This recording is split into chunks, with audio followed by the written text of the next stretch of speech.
Just because your goal is set doesn't mean this life is going to give you exactly what you're looking for. But I do think that this universe is going to let you realize your lesson in the way how you need it. No matter what you're building up, it can be done like this, very quick. If you don't want to have a life that is too shaky, don't touch the water. So our goal is set in a way. And now comes the next realization: just because your goal is set doesn't mean this life is going to give you exactly what you're looking for. Meaning, you really must make sure how important is that goal really for you. Because I witness it in my life as well. So at some point, when it started to become a lot public, the calendar went full. And at some point I said to myself, okay, now it's becoming too full. Let's start to settle down a bit. Let's start to stay a little bit more in the background. But then still like requests coming in still, and then you were thinking, come this one still. But ultimately it's really up to you. How much do you really want it? And it's going to continue like this until you will ultimately come to the point, and it's going to come quickly, I do think, where you realize for yourself that it's an infinite direction of possibilities. They will never run out. But you will still have to figure out what is it that you really want from your life. But I do think that this universe is going to let you realize your lesson in the way how you need it. You're gonna have your mansion, you're gonna have your beautiful wife, you're gonna have it all. There is something that's gonna put you back on track. There is something that's gonna put you back on track, telling you need to readjust. It's why? Why? Because it has always been like this. We come with nothing, we go with nothing. What does it mean? This universe is gonna make sure that you're gonna go with nothing, which means at some point before it's time for you to go, you will be faced with the fact of learning the necessity of letting go of what you have attained in this lifetime. And if you have not learned and have not understood that this is going to come, then I think it's a very, very hard awakening. It's a very painful awakening. To realize, to have this realization that you have spent 70 years, 80 years following your goal, and now there is no other choice. You have to let go. It's not my invention, it's just my observation. And this is why now maybe let's jump a little bit. There are literally in the ancient traditions, in the text of Chan Buddhism, Zen Buddhism, is very simply said like this: how do you know that you have practiced this path, this tradition in a decent manner?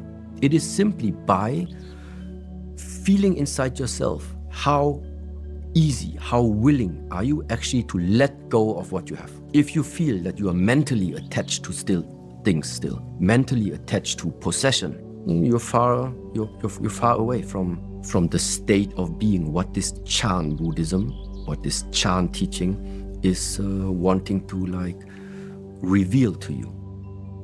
What it also means is, if you have the possibility of attaining everything that you were speaking about, you are absolutely happy to do so. You can own everything. It's never about promoting to have this is not good. No, but to have attachment, at least in this type of tradition, will have consequence. So it's not about what is it that you possess. It's about what of these possessions are possessing you. And then simultaneously, on the outside, I would say, different things started happening. So meaning also, I had to restructure the temple that I was building up for many, many years. Like a lot of conflict started to happen there. I needed to interfere again. So what I literally saw in front of my eyes was that everything I started building up in a way started to crumble. From the inside, it started to crumble. Then many other incidents also happened that literally put in front of my eyes, no matter what you're building up, It can be done like this, very quick. Also, now I don't want to make it too big, but in the same way of when I was following some martial art practitioners, martial art masters, I always thought like this. So when I would follow you with everything that you are teaching me, and you would be, let's say, my master.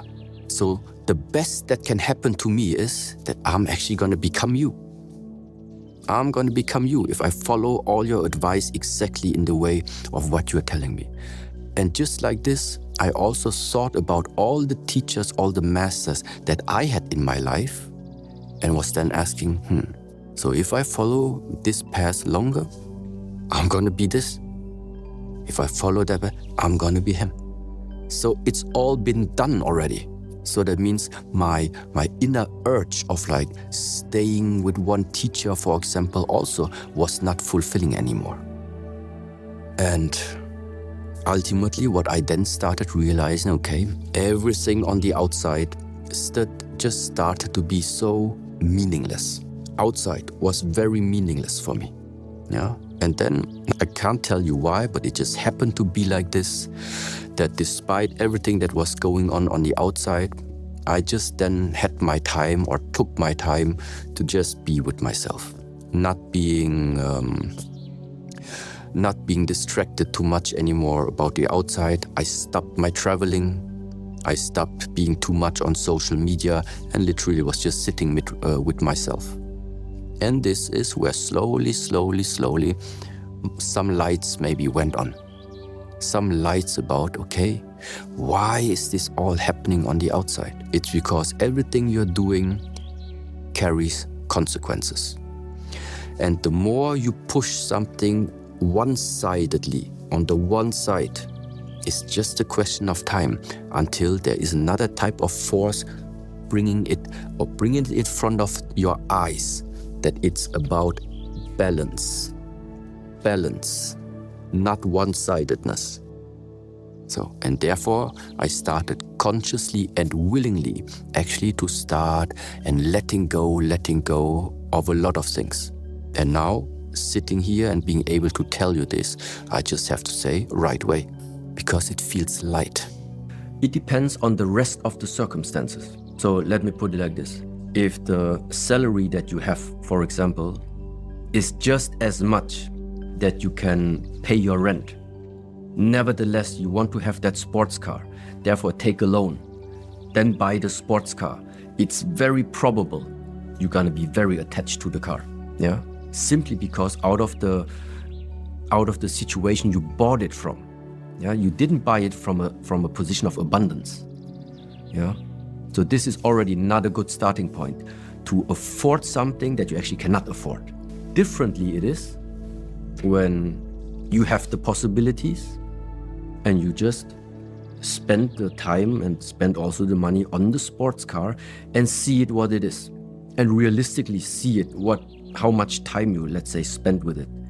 I do think the excitement in the beginning is there for a week, maybe a month. That's already long, but it's fading. And at some point there will even be a day you don't even see it because you're busy. Then there will be a week when you see the car once standing around somewhere. And then there will be a month passing by where you are traveling the world and you're not even sure anymore when was it the last time that you were riding it. So, and these are things like when you observe them and actually realize, yeah, it's the truth. This is how the development of things with possessions is.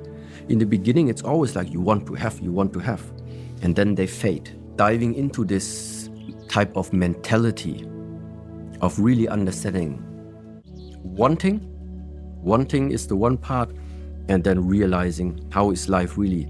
Do you need it? Is it necessary? Can you afford it? Is the second part. It just opens another perspective. And then you just decide for yourself.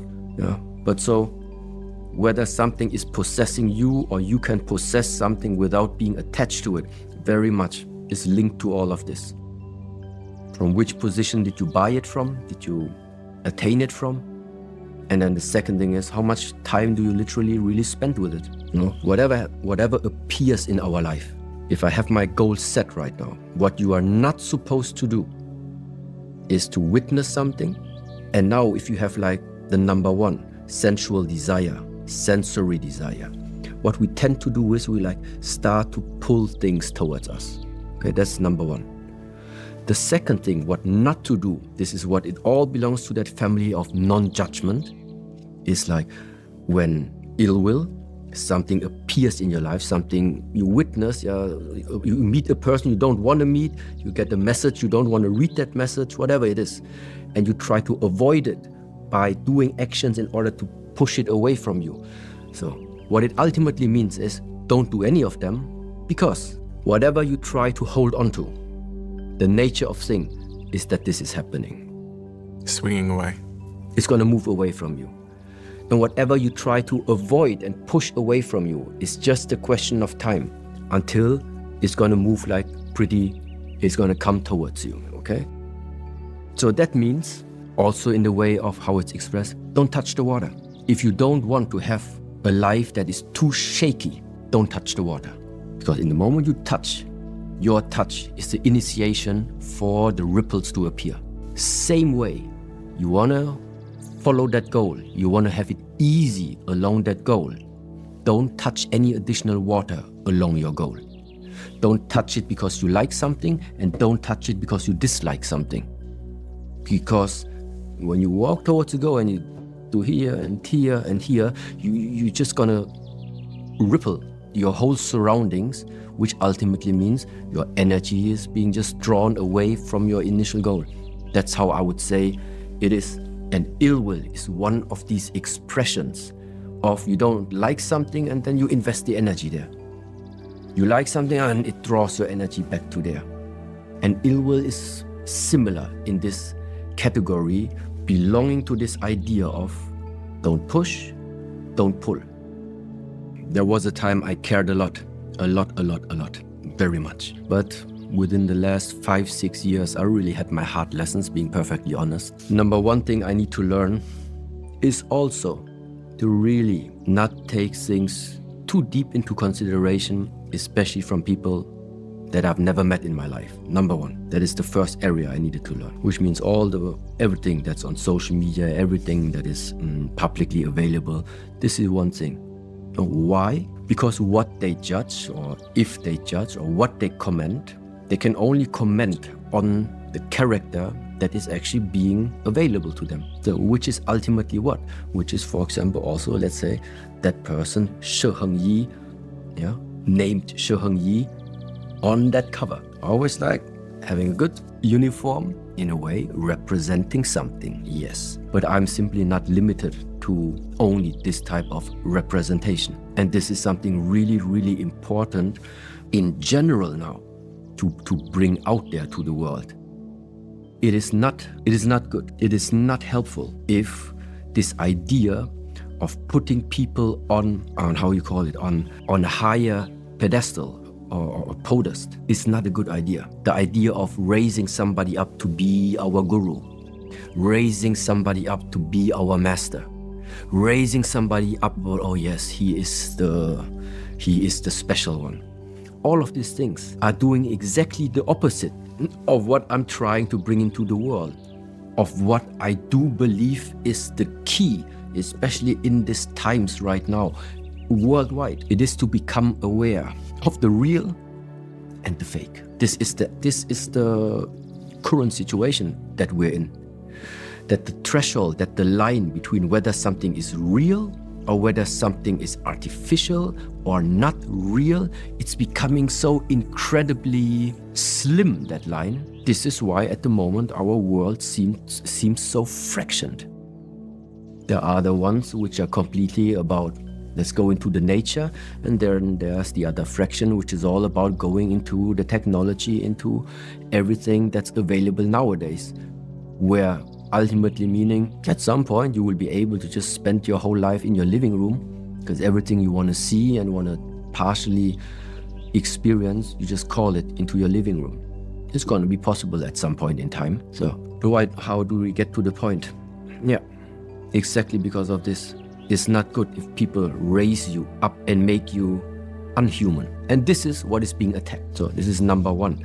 That takes a little bit the pressure off from me to take it too seriously. Because I just know they are seeing something, but it's a fraction of what I am.